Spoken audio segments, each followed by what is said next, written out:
In the sprawling township of Soweto, Johannesburg, where the air was thick with the scent of coal fires and the relentless hum of minibus taxis echoed through narrow dirt roads, Tebogo Makona came into the world on a sweltering afternoon in 1975. His birth was no grand event. It happened in a cramped shack pieced together from corrugated iron sheets that groaned under the weight of summer rains. His mother, Nomsa, a 25-year-old domestic worker who scrubbed floors in the opulent homes of Santan for a pittance, cradled him against her chest, her calloused hands trembling from exhaustion. Tebogo's father, a miner named Saifo, had disappeared months earlier, swallowed by the city's underbelly of unemployment and cheap liquor, leaving Nomsa to face the harsh realities of single motherhood alone. From his earliest days, Tebogo knew the bite of poverty like an old friend. The shack they called home had no electricity, just a flickering paraffin lamp that cast long shadows on the walls at night. Meals were sparse, pap and morogo when times were good, or nothing when Nomsa's wages ran out before payday. "Mama, my tummy hurts," Tebogo would whine at age 4, clutching his small belly as hunger twisted inside him like a knife. Nomsa, her eyes weary but filled with fierce love, would pull him close and sing old Zulu lullabies, her voice soft against the distant wail of police sirens. "The ancestors watch over us, my little warrior," she'd say. "One day, you'll run so fast, even poverty won't catch you." But Soweto was a place of contrasts, vibrant street life masking deep despair. Tebogo played soccer with makeshift balls from plastic bags in dusty fields, dodging potholes and stray dogs. He watched older kids drop out of school to hustle on the streets, selling cigarettes or worse, and vowed silently not to follow. One scorching day, while rummaging through a rubbish dump for anything sellable, old bottles, scrap metal, he unearthed a tattered book, Nelson Mandela's Long Walk to Freedom. The cover was faded, pages yellowed, but the words leaped out at him like fire. Sitting amid the trash, he sounded out the sentences slowly, his young mind ignited by tales of resilience against apartheid's chains. "If Madiba could endure Robben Island," he whispered to himself, wiping sweat from his brow, "then I can endure this." That book became his secret treasure, hidden under his thin mattress. But as Nomsa's health began to falter from overwork, the first cruel twist loomed, threatening to snuff out Tebogo's budding dreams before they could take root. By the time Tebogo turned 8, the weight of adulthood had already settled on his narrow shoulders. Nomsa left before dawn each day, catching a crowded taxi to Santan where she cleaned sprawling mansions with marble floors and swimming pools that could have swallowed the entire shack. She'd return after sunset, her back aching, hands raw from bleach, sharing stories of the madam's children who had tutors, toys, and endless food. "They have rooms just for playing, Tebogo," she'd say with a wistful smile. "One day, you'll have that too." In her absence, Tebogo became the caretaker, fetching water from the communal tap a kilometer away, carrying heavy buckets that sloshed and soaked his worn-out takis. He cooked simple meals on the paraffin stove, careful not to waste a drop of fuel, and chased away rats that dared invade their meager space. School was Tebogo's sanctuary, a overcrowded government building with peeling paint and desks shared by 3 pupils. His teacher, Miss Nkosi, saw potential in his bright eyes and quick mind.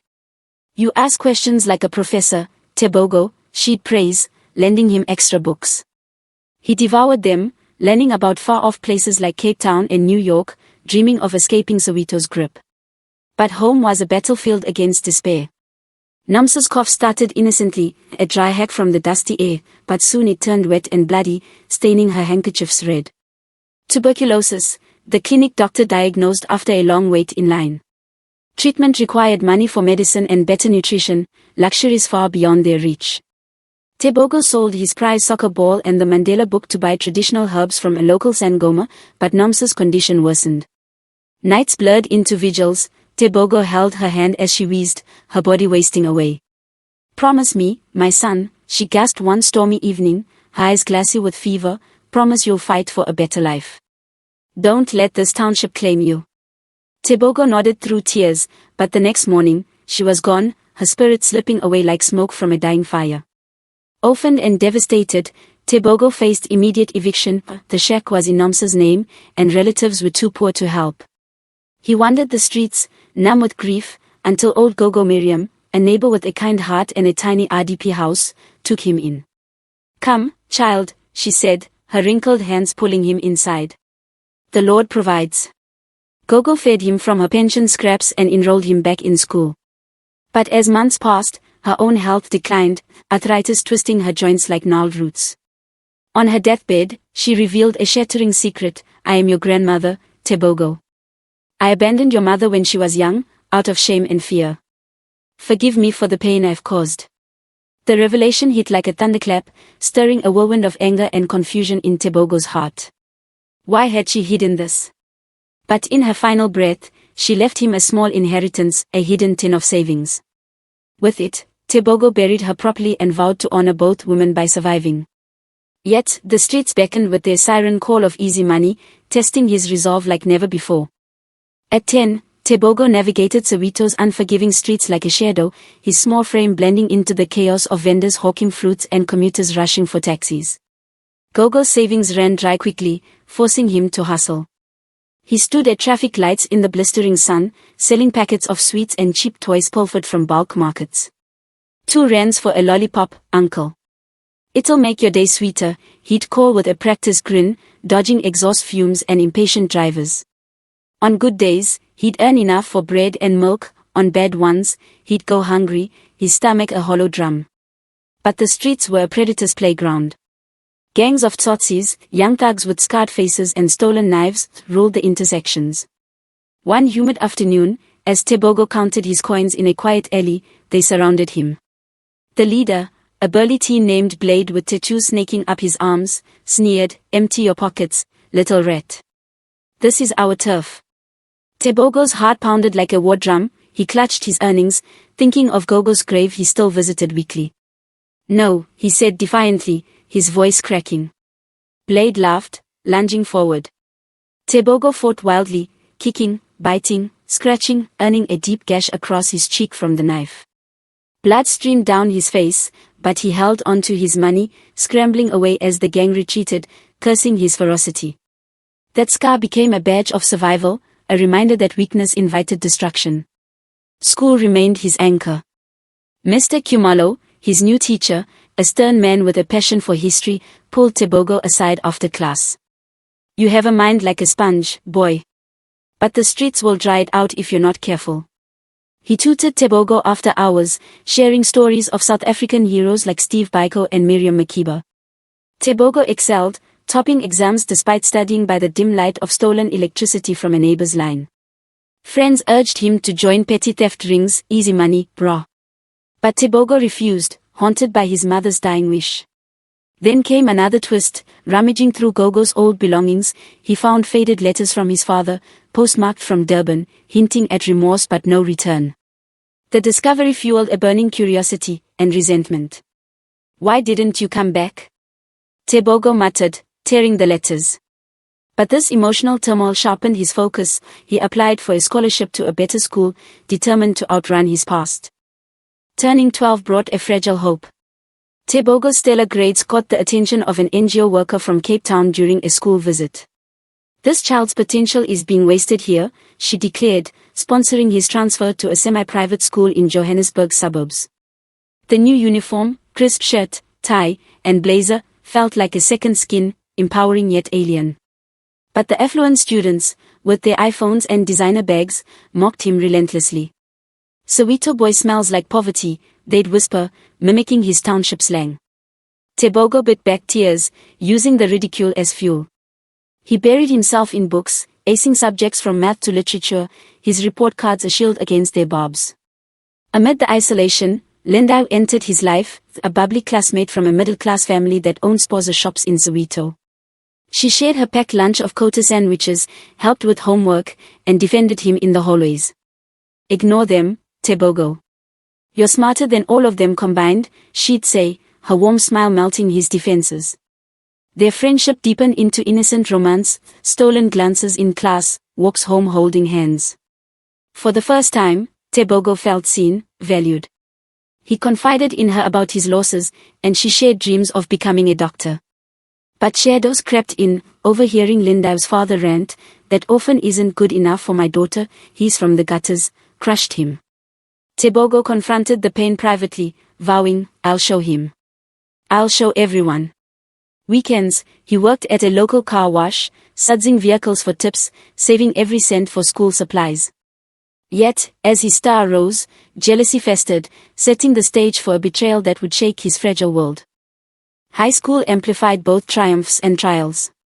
Tebogo joined the debate team, his passionate arguments on social inequality winning regional competitions and drawing university scouts.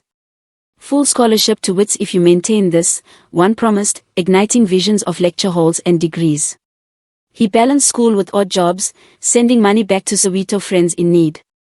Linda was his rock, cheering at every debate, their love a quiet rebellion against class divides. But Linda's father, a proud businessman wary of township trash, plotted sabotage. He spread vicious rumors, "Tebogo steals from my shops, check your pockets," around him. The lie spread like wildfire through school and community, costing Tebogo his car wash gig and nearly his debate spot when evidence, planted petty cash, was found in his bag. Devastated, Tebogo confronted Linda in the schoolyard, rain soaking them both. "Did you know about this?" he demanded, voice breaking. Tears mixed with rain on her face. "I overheard him planning it. I tried to stop him, but he's my father." The confession shattered Tebogo. She had chosen blood over them. Their relationship ended in sobs, leaving him adrift in betrayal's wake. Rock bottom hit hard, skipping classes, wandering Soweto's dangers, questioning his fight. "What's the point?" he screamed at his mother's grave. But in that abyss, a lifeline appeared, an acceptance letter to a youth entrepreneurship program in Cape Town, funded by an anonymous donor impressed by his debates. Packing a single bag, Tebogo boarded the bus south, the city's lights fading behind him. A new chapter beckoned, but would it heal his wounded heart or bring more pain? Arriving in Cape Town at 16, Tebogo was awestruck by Table Mountain's majestic shadow and the ocean's endless blue, a far cry from Soweto's concrete sprawl. The entrepreneurship program, led by Dr. Raj Patel, an Indian South African visionary who had risen from similar poverty, focused on tech and business skills. "Poverty locks doors," Dr. Patel lectured, "but knowledge picks the locks." Tebogo immersed himself, learning coding from scratch, his fingers flying over donated laptops. He brainstormed Township Connect, an app linking informal vendors with buyers via SMS for those without smartphones, addressing the very isolation he'd known. Homesickness struck like waves, letters from Soweto detailed friends lost to gang violence or drugs. "Don't come back, Tebogo, it's a graveyard here," one warned. To cope, he explored Khayelitsha Township, meeting Zanil, a fiery activist organizing community gardens.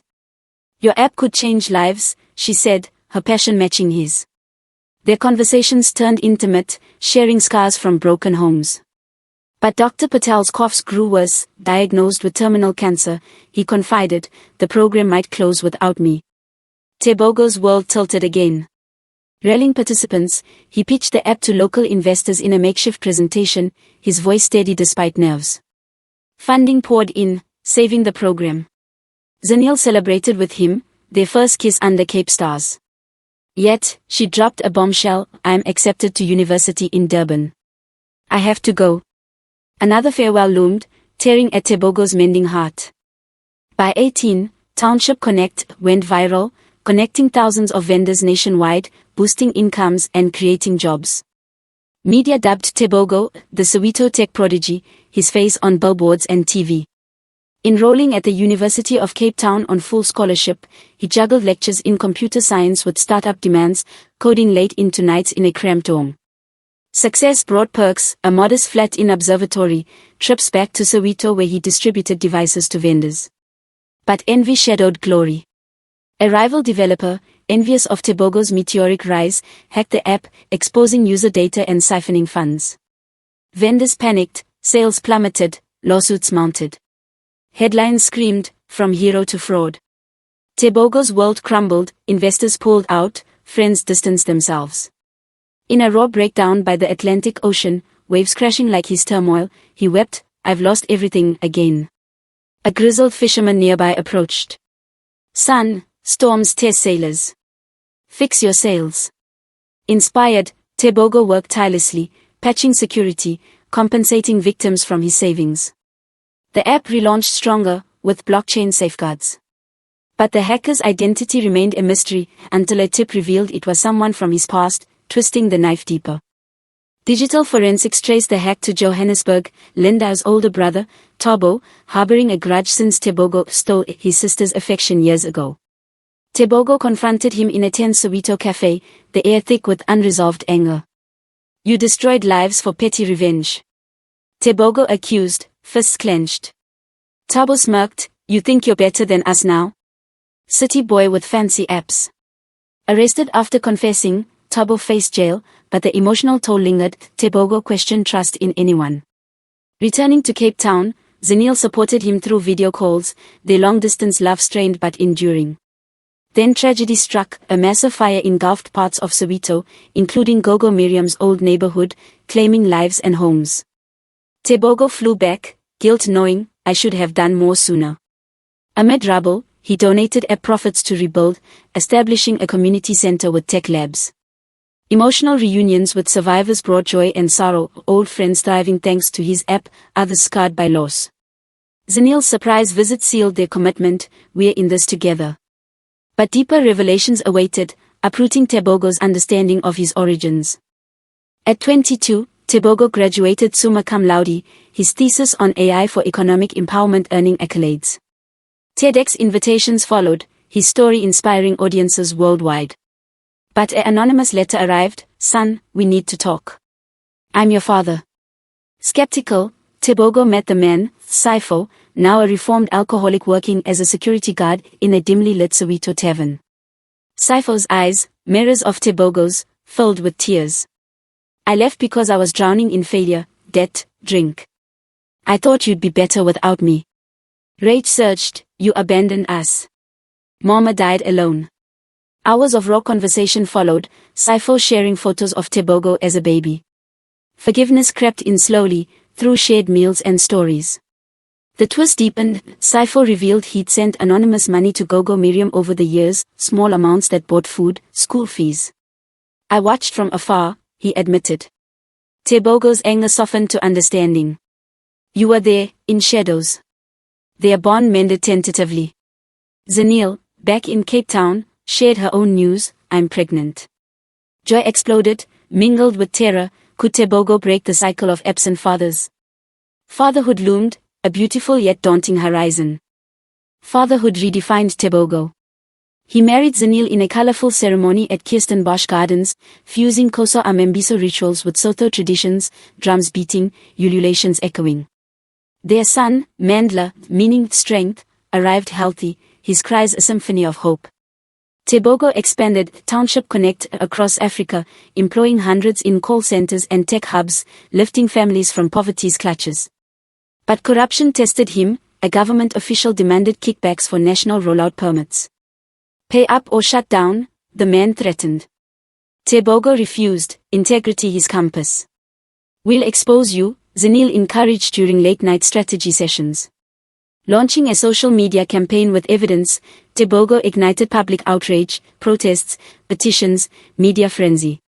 The official resigned, permits granted.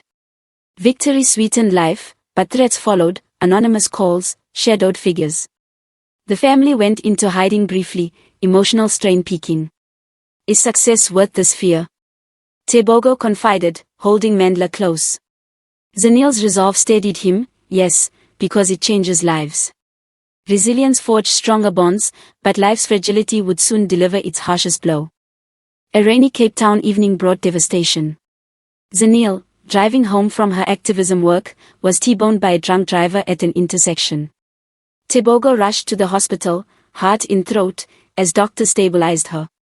Fractured ribs, internal bleeding, she fought for life in ICU. Kneeling by her bed, Tebogo whispered, "You can't leave us, my love. Mandla needs his mother." Days blurred into prayers and vigils, Tebogo cared for Mandla alone, exhaustion etching lines on his face. Zanil awoke, scarred but alive. "I saw our future," she murmured. Recovery was arduous, physio, therapy for trauma.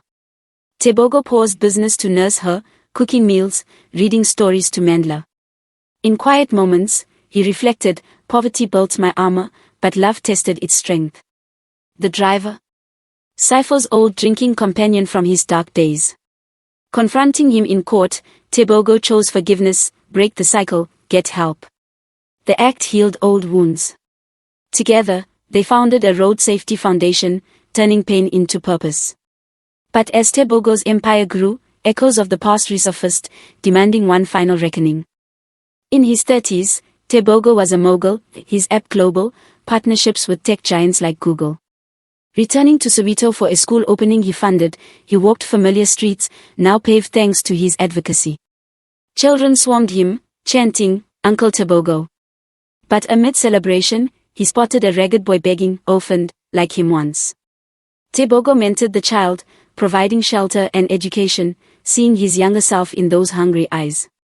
Emotional layers peeled, reunions with childhood friends revealed divergent paths, some in prison for crimes Tebogo had evaded, others entrepreneurs inspired by his app.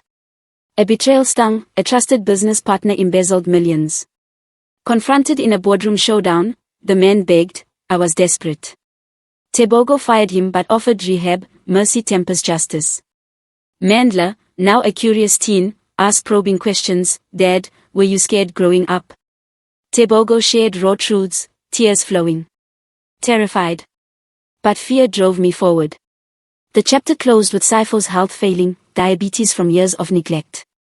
Nursing him, Tebogo found closure, "Your family now." At 40, Tebogo stood atop Table Mountain, wind tousling his graying hair, Cape Town sprawling below like a conquered kingdom. Nominated for the Nobel Peace Prize for Economic Empowerment work, he reflected on the odyssey, from shack evictions to boardrooms. At the Oslo ceremony, flanked by Zanil and Mandla, he spoke eloquently, "Poverty isn't destiny, it's a forge. Against all odds, we emerge stronger." Applause thundered, but the emotional peak was Saifo's video message, "Proud of you, son." Tears streamed as Tebogo hugged his family, whispering, "We made it." Stepping back in his 40s, Tebogo let young innovators helm his company, focusing on philanthropy. His memoir, From Shack to Summit, topped bestsellers, inspiring global readers. Mandla faced teen trials, bullying for his privileged life. Tebogo guided, "Use your platform to uplift, not hide." A twist, Mandla uncovered a half-sibling from Saifo's past, a sister in Durban. Welcoming her expanded their family, mending generational rifts. Farewells to mentors like Dr. Patel, who passed peacefully, evoked grief, "You lit my path." Tebogo established scholarships in their names, ensuring legacies endured. At 50, Tebogo surveyed his life, no regrets, only gratitude. His empire spanned continents, empowering millions, but true wealth was family, Zanil by his side, Mandla thriving as an engineer, grandchildren laughing in their Soweto-built home. Walking township streets, he mentored youth, the sun rises after every night. At Nomsa's grave, flowers in hand, he whispered, "I honored your promise, Mama." The story culminates in hope. Tebogo's journey proves that against all odds, one spark can ignite a revolution. What will yours be?